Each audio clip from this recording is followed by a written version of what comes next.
देखिए आज क्वेश्चन कर रहे हैं NCERT maths class 6 page number 23 से। इसका question number 1, the first question is fold a rectangular sheet of paper. ठीक है, रेक्टेंगुलर शीट ऑफ पेपर आपको बुक में दिया हुआ है बच्चे। ठीक है, आपको इसको फोल्ड करना है, then draw line along the fold created. ठीक है, आपको लाइन भी बनानी है जो भी फोल्ड्स आपने लगाए हैं वहां पर।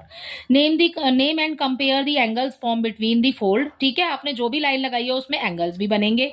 ठीक है, आपको कंपेयर करना है उनको। And the side of the paper make different angle by folding a rectangular sheet. ठीक है, आप कैसे भी उसको फोल्ड कर सकते हो। बुक में तो आपको इस तरीके से बीच में एक लाइन लगी हुई दी हुई है। ठीक है, on the sheet of paper. ठीक है, आगे which is largest and smallest angle you made. आपको कौन सा लार्जेस्ट और स्मॉलेस्ट एंगल उसके अंदर बनेगा ये भी बताना है। ठीक है, देखो कैसे करेंगे बच्चे। यहां पर आपको बुक में इस तरीके का कुछ फिगर दिया हुआ है। हम सबसे पहले नेमिंग कर लेते हैं।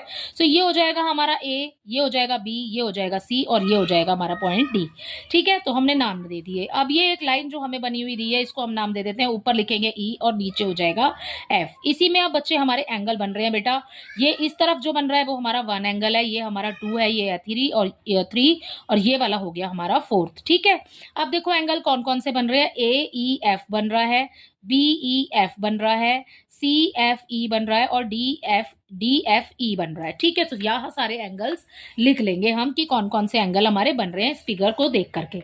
ओके, अब आपसे ग्रेटेस्ट और स्मॉलेस्ट पूछा है। ठीक है, अब देखो ग्रेटेस्ट बच्चे इसमें क्वेश्चन में आप देखो, अगर कोई एंगल हमारा बिल्कुल सीधा बना होता है ना तो वो 90 डिग्री का होता है। ठीक है, कहीं पर भी। ठीक है, चाहे ऊपर लाइन हो चाहे नीचे, जैसे कि ये समझाया हुआ है। ओके, सो 90 डिग्री से अगर बाहर की साइड आपके कोई भी एंगल बन रहे हैं वो ग्रेटर देन 90 डिग्री है।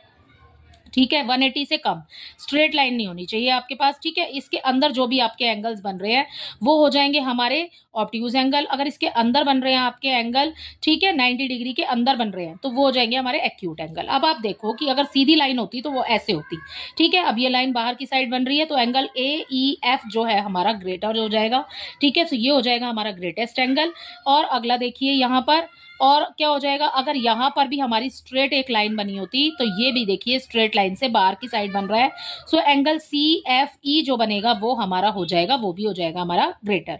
तो ये वाले दोनों एंगल्स हो जाएंगे बच्चे हमारे ग्रेटर और जो दोनों बचे हैं बाकी वो हो जाएंगे हमारे स्मॉलेस्ट। ठीक है, so angle A E F and C E F are the larger and B E F and D F E are the smaller.